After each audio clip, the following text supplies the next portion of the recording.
For the interest of those who do not understand the video of the Masob leader Ralph Wazirike yesterday, well, we have translated it into writing, and as well, let me read it in English. This is for our own good. And the Masob leader have already accused the Nigerian government and Igbo politicians of the insecurity that is boiling in Southeast. You see, I made this comment earlier on when Mazi Nnamdi Kanu was abducted in Kenya and forcefully renditioned to Nigeria. And everybody was a kind of, when the security become more tighter and tighter and tighter, they say, release Mazi Nnamdi Kanu because of insecurity so that the insecurity will stop. And I asked a simple question then. If not till now, nobody have dared to answer me that question. The question I asked that time was, are you sure that these people are even interested? I mean, are you sure they don't want that insecurity? Because from all indication, insecurity in the Southeast are imported. Yoruba people and the Hausa and Fulani orchestrated that insecurity because their own region is not safe. Why? Yoruba will do it so that more Igbos will flood Southwest to be investing and buying lands and also developing their nation. Hausa will do it because their own side is not safe, so they don't want any region said to be peaceful since their own region is not peaceful. And we keep on saying, release Mazi Nnamdi Kanu, he will go to stop insecurity. And I ask that question, are you sure that these people want the insecurity in the Southeast to stop? Now, many years down the line, this is 4 years, I asked that question. Up till now, we are still on the same issue. Mazi Nnamdi Kanu, release him so that the insecurity will stop. The same thing Wazirike is saying now. That is the same thing Amechi Bazulike, what they call him, fought for. What they call it, Emmanuel Iwanyang also fought the same thing. Everybody that is calling for the release of Mazi Nnamdi Kanu is just releasing him so that the insecurity will stop. But you have not even bothered to ask yourself this question. Did these people want this insecurity to stop? The answer is no. Because they orchestrated it. They make sure that that insecurity never stopped. In a bid to make sure that the insecurity is top-notch, then they have to overturn election victory of Inyedioha from number 5 first, that is number 1, then give it to somebody who is number 4. Where have that one done? From that day to today, Imo State, the whole Biafraland knows no peace. There is something that our pastor Ebube Jesus said. Ebube Jesus. He said we should just keep Mazi Nnamdi Kanu matter pending, and then agitate for the Biafra freedom.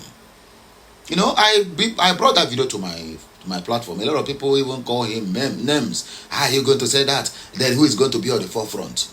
You have already seen that calling for the release of Mazi Nnamdi Kanu seems like he's making themselves to be raising shoulders. We're not going to release him. Let's see what they're going to do. The insecurity keep on growing day in, day out. The same Mazi Nnamdi Kanu we are calling for the release, the people who claim that they are working for us are now complicating issues for Mazi Nnamdi Kanu. Imagine the idiot they call Gentle Yahoo executing 3 innocent youths of Biafraland. Make video and post it online. What does that try to tell you? It tries to tell you that these people, they have bought them over, and the more they do it, they'll keep on calling the name of Mazi Nnamdi Kanu and the name of Simon Ekpa. Very soon now, they will call them from Ngozi Orabeze. Join them so that US is going to Babu Ngozi Orabeze. These people have been paid fully for all this job. Anyway, let us read the news, my people. Masob leader accuses Nigerian government and Igbo politicians of orchestrating Southeast insecurity.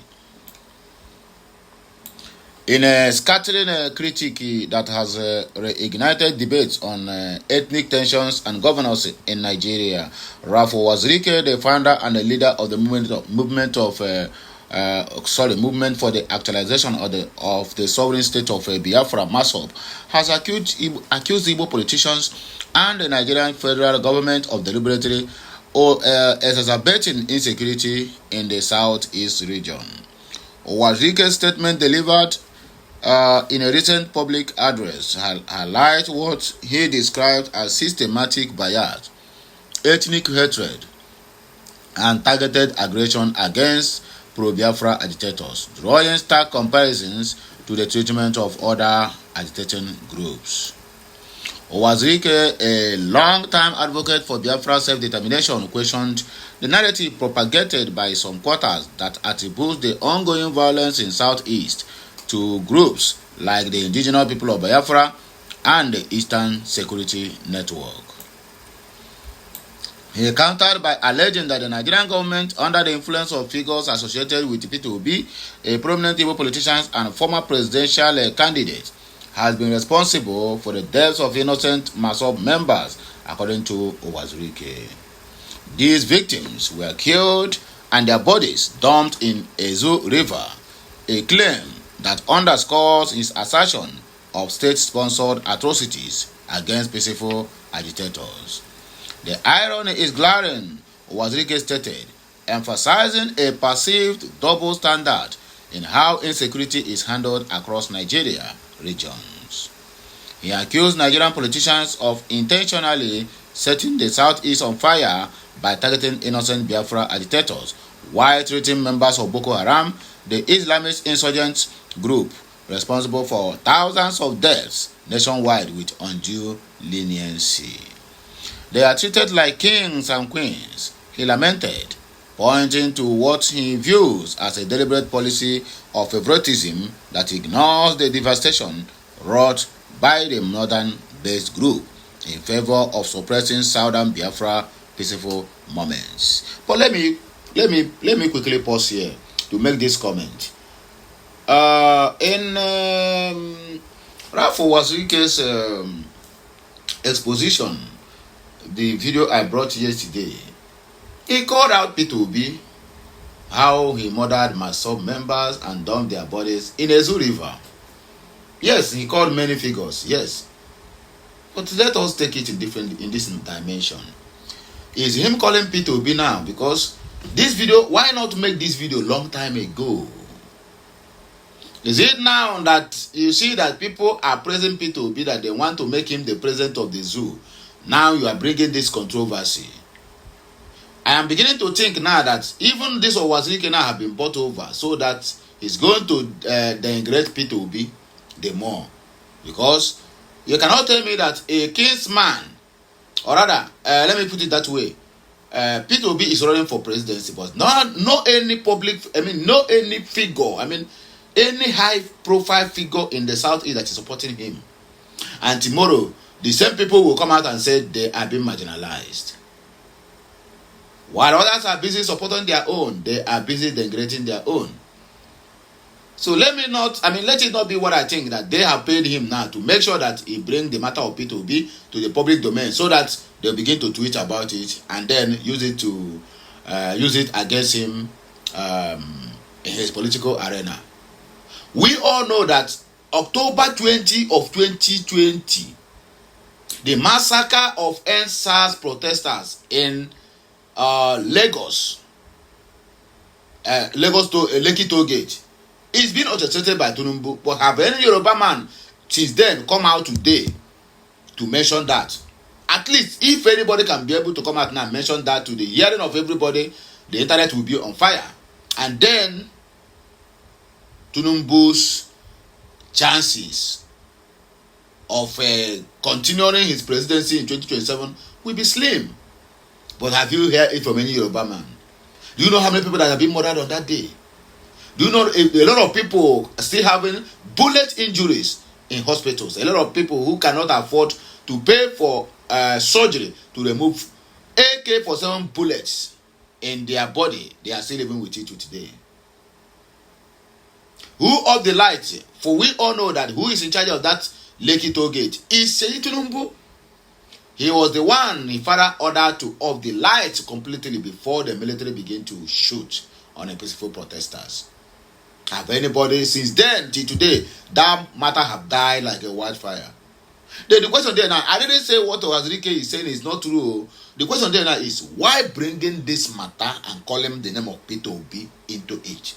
You want to address the government of Nigeria, you want to address the government of Tinubu, you want them to release Mazi Nnamdi Kanu. Why not go straight to the point and make your own, make it very clear? If not calling the names of your own people, even praising Lagos, Because when he is talking about this, it's when Tinubu was in office. So listen to me and take this matter the direction I'm going. He have already praised Tinubu that 9 months he was doing it in Lagos, no soul was lost. That is what he said. And 9 months he was doing it in Lagos, and that was under Tinubu's regime, if I'm not mistaken. 1999, that was Tinubu's governor of Lagos State. So we have given Tinubu credit. My people, let me tell you what happened on that video. What Owazirike is doing now. Owazirike have been paid by Tinubu to make that video. Just wait towards 2027 now. They will use this video Owazirike make now against Peter Obi. Just wait. I hope you people are thinking what I'm thinking. Listen, I'm not Peter Obi's spokesperson. I'm not even a supporter of one Nigeria or their elections. But why are we always very, very fast to condemn our own? I didn't say anybody who do any bad things will not be condemned. Yes, you call Atiku Udenwa have been out of office since then till today. In fact, Atiku Udenwa's political career is dead. You call Odius Okalo, he said Odius Okalo, only 2 people died in Abia State when he was a governor. In other words, you just attribute some praises to him that he killed only 2 people because of his own political career. I am beginning to understand now, to believe that what do they call him? What do they call this man? Ralph Owazirike now is completely an APC member. Wow. Anyway, let us continue, my people. Let us continue. Ndibo. Central to Owazirike's addresses was a renewed call for the unconditional release of Mazi Nnamdi Kanu, the leader of the indigenous people of Biafra, IPOB, who has been in detention since his extraordinary rendition from Kenya in June of 2021. Owazirike invoked a court order from the Court of Appeal, which had ruled in favor of Kanu's release, arguing that the Nigerian government's refusal to comply represents a blatant disregard for judicial authority. The only reason Nnamdi Kanu remains detained is because he is an Igbo man, Owazirike declared, framing the incarceration as a manifestation of deep-seated ethnic hatred against the Igbo people. To bolster his point, he drew a direct comparison to Sunday Igboho, the Yoruba separatist leader, who was arrested in Benin Republic in 2021, but later released and pardoned by Nigerian authorities upon his return. If a Yoruba man like Sunday Igboho can be freed, why is an Igbo man like Kanu still rotting in jail? Owazirike asked, highlighting what he perceives as discriminatory treatment based on ethnicity. Owazirike further alleged that the Nigerian government has masterminded the very insecurity plaguing the southeast. He claimed that by killing peaceful Biafran agitators, the state had provoked a cycle of violence, forcing innocent individuals to take up arms in self-defense against perceived aggressions. This escalation, he argued, has now endangered both the poor and the rich in the region, transforming a political struggle into a broader humanitarian crisis.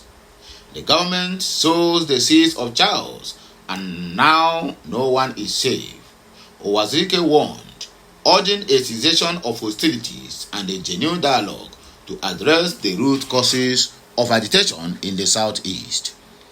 These accusations came at a time when Nigeria continues to grapple with multi-faced security challenges, including banditry and insurgency.